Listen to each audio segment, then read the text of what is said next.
feito uma entrevista, você chegou a ver, doutor, com os atletas das Olimpíadas? Sim. Comenta aí, doutor. É justamente isso, né? Eu tava até falando, né? O esporte, ele é saúde. A competição, o resultado, desempenho... É guerra. Não necessariamente. O atleta, ele é um indivíduo que muitas vezes ele fica com o pé na lesão, com o pé no dano e o outro pé no sabonete. O corpo na lesão, doutor. E o outro pé no sabonete, né? Então, o alto rendimento não necessariamente é saúde, né? Todo mundo tem o atleta como modelo de saúde. Não é um modelo de saúde. Por causa do físico, né? Um físico limpo, definido, trincado. Olha e fala assim, cara, esse cara é muito saudável, porque a saúde... dentro da mentalidade está ligado a um físico bonito, estético. Sem gordura. Sem gordura, né?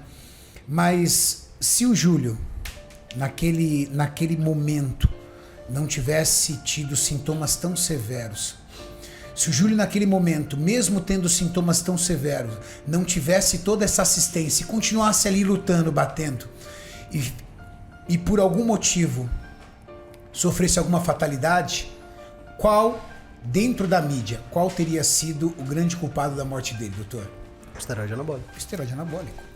Eu apostei esses dias, que eu fiz uma brincadeira que eu falo, perto de 1% da população tem um aneurisma cerebral, que muitas vezes não tem nenhum sintoma e muitas vezes não vai ter nenhuma repercussão clínica, mas 1% da população aproximadamente tem uma alteração vascular no cérebro. E esse aneurisma ele pode romper. Então, se eu estiver aqui com este chassi de grilo no ponto de ônibus e de repente estourar um aneurisma em mim e eu catar pimba ali e morrer, meia idade, né? Já fez aí, que pena, tem uma vida pela frente.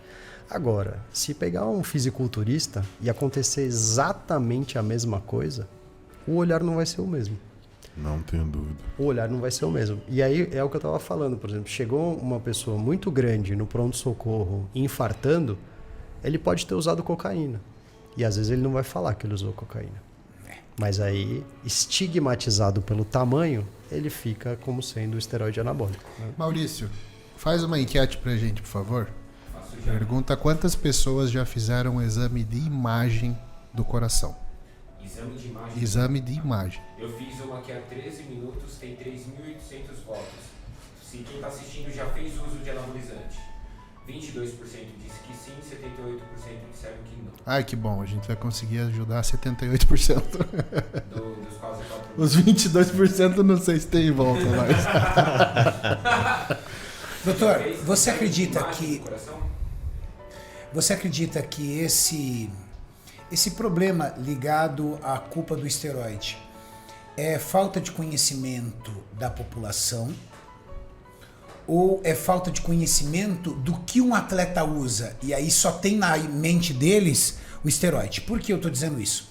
Com a morte do Shawn Rhoden, muitos influenciadores digitais e outras pessoas começaram a dizer, pô, tá na hora de olhar pro esporte, tem que fazer um doping nesse esporte, porque aí mais um morrendo por causa de anabolizante, olha isso, quando é que vocês vão parar para olhar, tal tudo? Será que isso é falta de informação técnica sobre o que é o esteroide?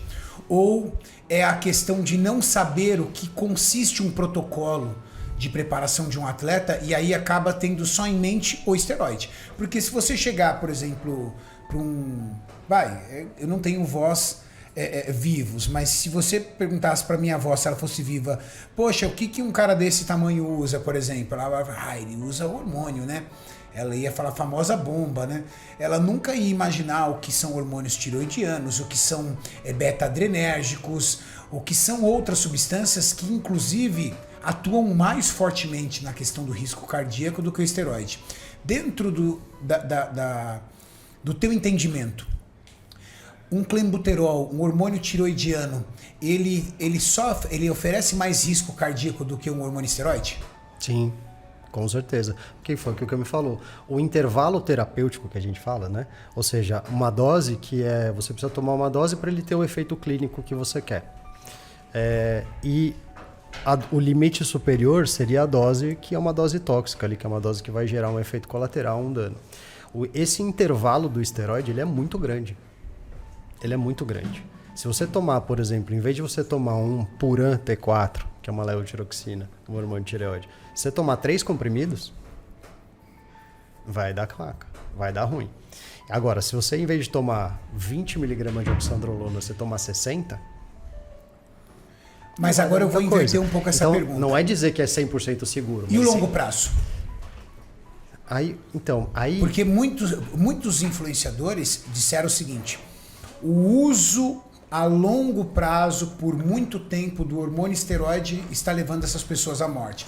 George Dabu, 36 ou 37, o Itinho? Mais ou menos 36, isso. 36. 36. Shaw Roden, 46 anos. O uso prolongado do hormônio esteroide em doses que permaneçam na casa aí de 3.500 nanogramas por decilitro de sangue.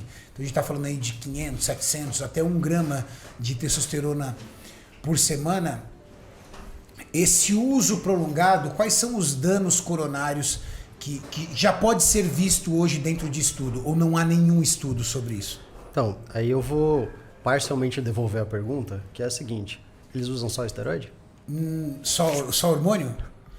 Só o hormônio? Só o hormônio? O grupo teria que usar só hormônio, é não difícil. dá. Esse é o problema. O que a gente tem na ciência? Você olha um atleta profissional, é impossível ele falar que ele se preparou apenas com hormônio esteroide. Você concorda?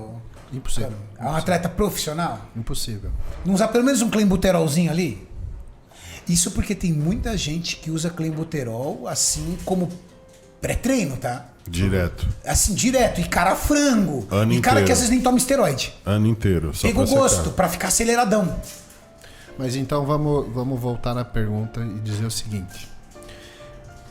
O intervalo terapêutico de esteroide é tão grande que a gente está discutindo a longo prazo a sobredose. A longo prazo. Porque não haveria longo prazo para sobredose das outras drogas. Você Entendeu? morreria antes. Você morreria antes. Você morreria antes se você socasse clenbuterol ou 10 anos de tireoidiano clenbuterol, né? ou diurético. Então, assim, ok. Virando a página, existe dano com uso suprafisiológico de esteroide a longo prazo? Sim. É importante a gente dizer que sim, senão o pessoal vai ficar achando que é 100% Não. seguro. Não é 100% seguro. Existe dano? Existe.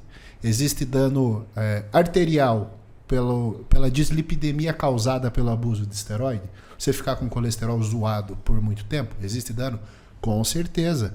Existe dano de ficar com hematócrito alto e ficar com hipertensão arterial? Existe dano. Então, existe uma série de danos que o abuso do esteroide causa, tá? Então, fique bem claro, a gente não está dizendo que não causa.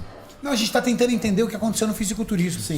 E aí, qual que é? Eu vou complementar o que o Cami falou. Assim, quando a gente pega estudos, né, Cami, que a gente gosta disso, de estudos bem controlados, ou seja, eu tenho um grupo ali que é homogêneo, ele foi sorteado os 2 grupos e a única intervenção diferente, com os 2 grupos controlando dieta, treino, avaliação psíquica antes, exames antes e depois, a única diferença é o uso do esteroide. Você não vê um negócio tão nefasto do tipo tocou, pegou, morreu. Né? Chegou perto, morreu. Você não vê isso nesses estudos. Mas O que você tem aí, doutor, de estudos ou de casos clínicos, de algo acompanhado a longo prazo, não por atletas, mas pelo uso do hormônio esteroide, para poder esclarecer e abrir um pouco mais a mente da galera do que diz respeito a isso? O problema do acompanhamento a longo prazo, que a gente chama aí no caso, eu vou falar da minha experiência, mas assim, dos estudos de coorte, que a gente chama, que é um estudo de acompanhamento ao longo do tempo. O problema é que é uma salada. O problema é que eu vou jogar num balaio usuário de esteroide anabólico. Só que o usuário de esteroide anabólico, cada um fez um ciclo diferente. Cada um tá com uma dose diferente. Cada um tem um background. Se papai teve câncer de próstata, vovô teve câncer de próstata, a chance de eu ter câncer de próstata é muito mais alta. Então eu tenho backgrounds de familiar, de histórico familiar, de histórico pessoal de saúde. 30% das pessoas aproximadamente têm hipertensão arterial. Eu sou esse caso.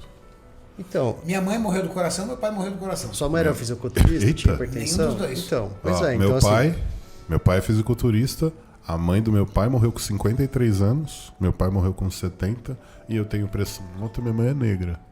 Então, assim, Júlia, é melhor você fazer um filho logo, velho.